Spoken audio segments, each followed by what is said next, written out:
Alright, so we're working on Chubbs today. We're going to be doing some premium tire paint. We're going to make these from that to some nice, beautiful white walls. I'm going to do the fronts right now because I'm out in the dirt and I don't feel like jacking up the car and putting on jack stands and having an issue with it. So these things are definitely in need of some white walls. So let's see how it turns out. Going the cheap route instead of buying expensive tires for it. Budget build.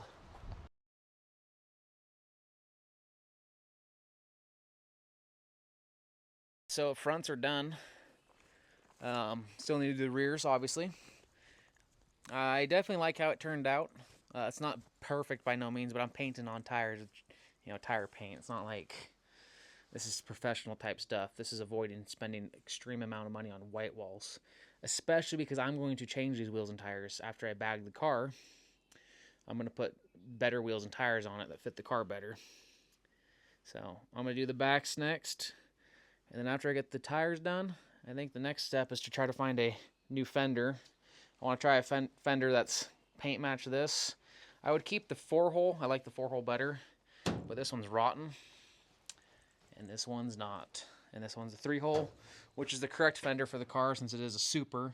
54, they were 3 holes. 55, it would have been 4 holes. So unless I can find a matching set, and that's the wrong fender. That's for a Century and a Special. Matching set with that color, I'll go with that. But I want to get this thing paint matched, patinaed.